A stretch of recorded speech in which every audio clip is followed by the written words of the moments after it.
Hey guys, so this is Dwight Accorda, and I'm genuinely interested in learning more about the opportunity at Neo Financial. I actually went through the assignment, but I forgot to submit it, so I'm actually recording now on basically the questions that you guys have for me. And so here it goes. And so the first question here is why did you decide to apply for this role, and was there anything in particular about our job ad that piqued your interest? So I'll make this short form interview question as streamlined as possible, trying to make it within 20 minutes. So here it goes. So I decided to apply because I've always been interested in sales and marketing, but in particular financial services that can provide significant value to potential customers and clients alike. Pretty much anyone who wants to improve their financial situation.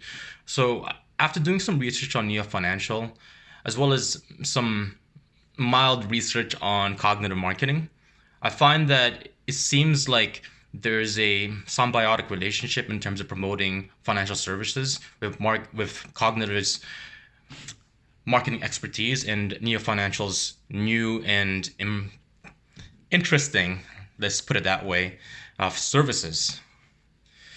I like the fact that Neo Financial is offering incentives for consumers to shop at anywhere with any of their partners, and that they can generate points for themselves and use those points to further develop those relationships with those partnerships, retailers, with companies who are part of the Neo Financial circle.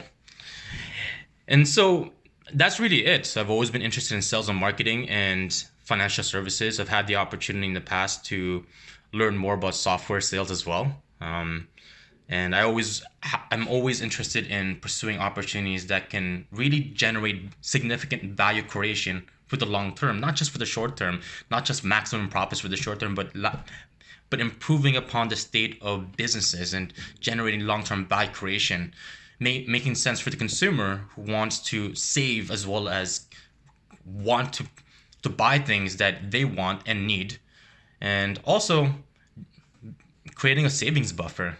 So there you go. The second question here is, do you have previous sales experience? And if so, please describe. Yeah, so I love this question because I have a lot of experience in sales. So as you guys can see from my resume, I started working at Brown Shoes, and for the past couple of years, I worked in the back, so I wasn't on the floor. And I wasn't really the most communicative or social guy, but I was very serious about work and had a strong work ethic. That was what I was known for. In fact, I was able to replace three people with just one person, and that was me. I was able to boost up productivity just because of my work ethic. But in 2 years, I wasn't given an opportunity to do sales just because I wasn't the most social person in the back of the room, even though I made solid relationships. So I took the risk of going and moving to Toronto, had an opportunity to meet the CEO of basically a suit company who and their basic market is the financial services industry, lawyers, CEOs, etc. And learning the skills of salesmanship, learning how to sell and market. I had 3 months of working there and I just wasn't cut out for it. I didn't have this experience. I struggled mightily, but I was given an opportunity to improve upon my sales skills. In fact, I was able to transfer those skills to the next opportunity after LGFG Fashion House, which was Solar Brokers Canada. So this company I worked for a couple of years and I excelled. For the first 3 months, I struggled because I just wasn't creating traction. But I constantly persevered and worked on my skill sets, worked on my communication, the way I flowed with the customers, with my tonality, the approach, and everything in between. Just developing the salesmanship, I was able to be the best in the company. There's two guys, me and my partner Zach. We were three times, both of us combined, three times more productive than the average salesperson who was qualifying leads. So I was mainly focused on qualifying leads. So leads were coming into the system. qualifying them, pass them over to an account executive for closure. And most of my leads, I didn't pass in a number of leads. Most of my leads, I had a higher percentage of closure just because of the way I qualified. I really dug deep into understanding what their specific needs are. And oftentimes, when I pass a lead over to an account executive, they're closed because I've already sold them the vision, not the technical aspects of the solar power system itself, which was what I was selling to residential customers, but really getting them to envision what it's like to have solar on their property, yet at the same time knowing that there's a sense of urgency because of the limited number of these contracts available. So I really created that value and that relationship, also challenging them and educating them along the way. And for that aspect, I ended up moving in to another company, Just Energy. I was recruited for that because of my results via LinkedIn. And in that company, I worked for the next couple of years, and I also excelled in that company. However, one of the challenges was that with the coronavirus situation, obviously they had to shut down our division in the company. But in that company, despite the shutdown and being laid off, it gave me an opportunity to continue to excel, talking to commercial customers in the industrial, automotive, manufacturing spaces, and mainly speaking to general managers, CEOs, and anyone who's in project management, figuring out what their specific needs in terms of energy management systems, whether they need to reduce costs by implementing our commercial energy management systems or LED lighting systems, etc. And I worked in the utility section, so basically energy provider, which I ended up doing pretty well. Ended up crushing our quotas, except when the slowdown occurred during coronavirus, and that's when things started to turn for the worse. Sometimes it happens, and that's just a business cycle. So with that said, that's my story, and after that, I went through a challenging time mentally, and went to SERB for a while and worked in manufacturing facilities, warehouses, etc., which isn't really my future, but at that time it was just a challenge. So yeah, and I'm currently working at Healthy Planet. So if you guys want Healthy Planet supplements, come to us, Healthy Planet Ancaster. I work there on Monday to Friday, baby. With that said, the third question is describe a time you went above and beyond to deliver excellent customer service.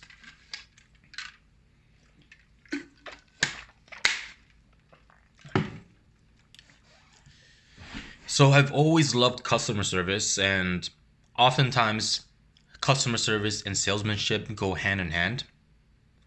So I'm just thinking about a scenario, a recent scenario, and that would be a Healthy Planet. So our customers are always looking for new products to apply for themselves, and some customers, they're very picky about which products they want to consume. So one customer came into our store and asked for plantain chips. We didn't have it, unfortunately, but I wanted to assure her that we'll do our best to see if we can provide it.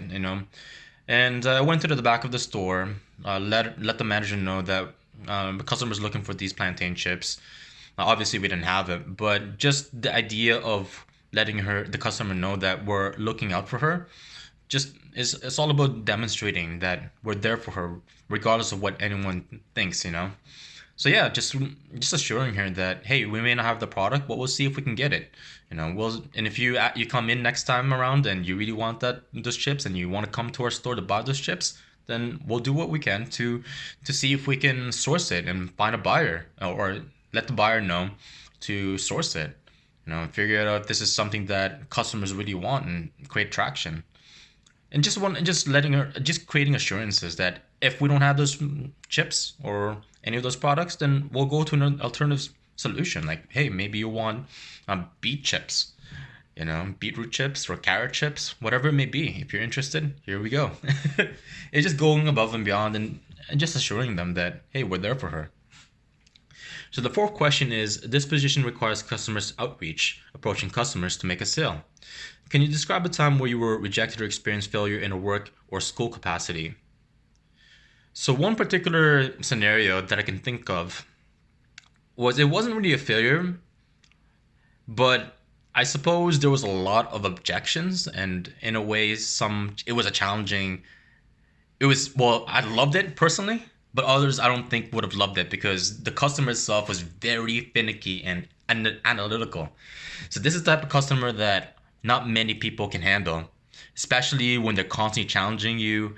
But the way I made it into customer, that customer actually came into our site because our sales process. So basically, just backtrack a bit. At Sonar Brokers Canada, I was qualifying leads. Leads were coming in through social media or door to door, and I was responsible for qualifying those leads before passing them over to an account executive for closure. And this customer came from a Facebook lead, was very, very, very analytical, didn't want solar, but just asked questions about, oh, I don't think solar is good for me because it's going to damage your roof, or what's your assurance about insurance policies, or maybe, oh, the cost is too high, I want to go solar instead of selling it back to the grid, which is the program itself, microfit.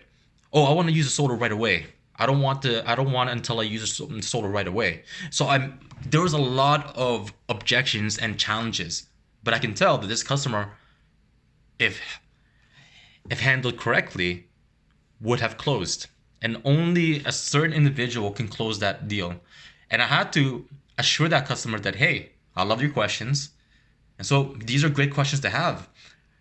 And oftentimes I'll reserve the questions for the account executive, but at the same time, because I know the system and the power and those specific questions, not a lot of the account executives can actually close that customer.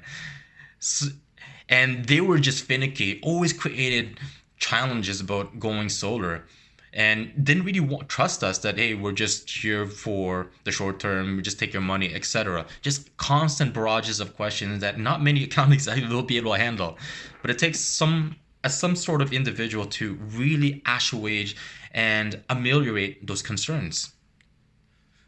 So to deal with the specific customer, firstly, we have to take a step back, listen to their problems and challenges, because those challenges will provide solutions and create answers to those specific hard-balled questions. It's a little push and pull technique. So yeah, I'd let the customer know that, hey, there may be a possibility that the roof may be damaged, but we ensure that all of our contractors are vetted correctly, they have the highest quality standard, and they meet our stringent criteria before installing solar panels on our roof.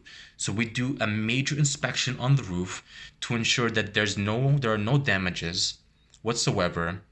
We may also recommend you to replace your roof if need be. We have the financing for that, or you can go to your route and do the financing yourself.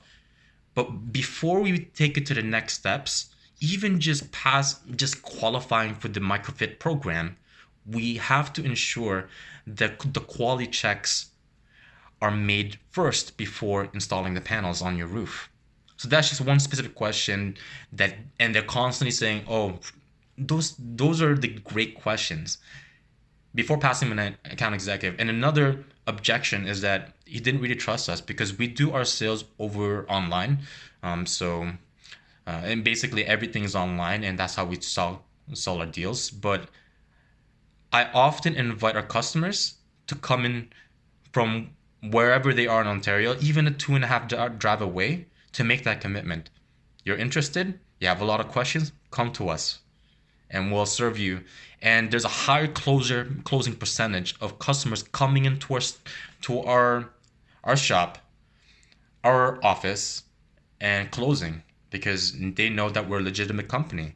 So that creation of commitment and qualifying them, regardless of whatever objections they may have, and basically creating compliance in a customer will ensure that customer will likely close or has a higher probability of closing.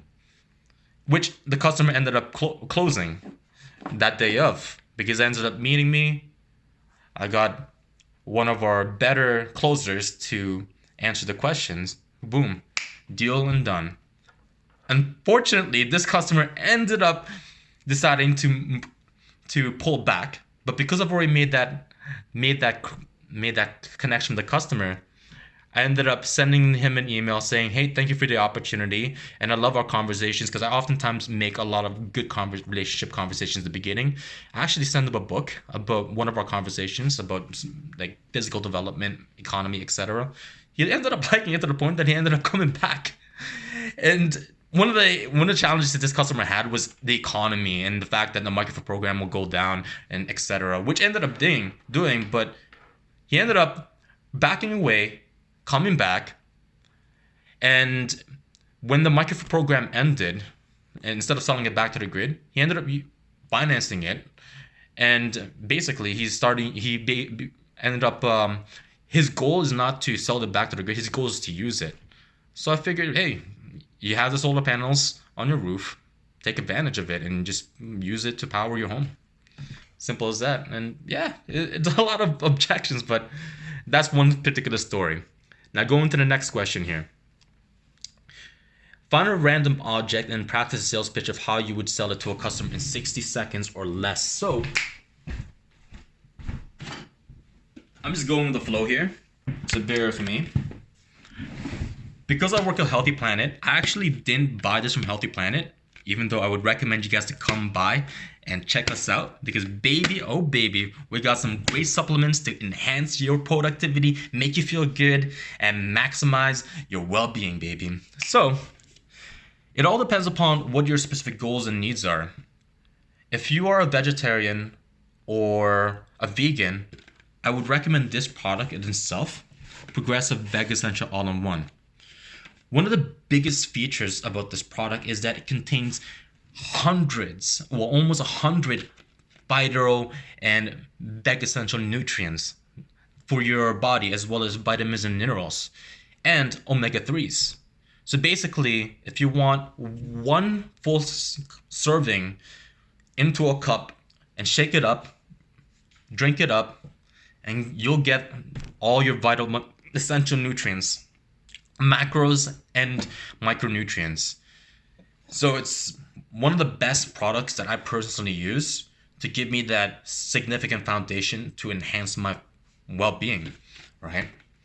And so I definitely recommend you guys to check it out. I personally am not a vegan. However, I'm always looking for sources where I don't have to eat a bunch of vegetables. And this has 6 to 8 servings of vegetables and 6 to 8 servings of fruits. Your phytonutrients, your blackberries, your antioxidants. And if you really want to, if you're pushing and working hard, really effing working hard in your workouts, you need your antioxidants, and this has it all. So I definitely recommend you guys check it out. Another product that I would recommend, and I only have 60 seconds, is get your omega-3s. And let me see what I got here.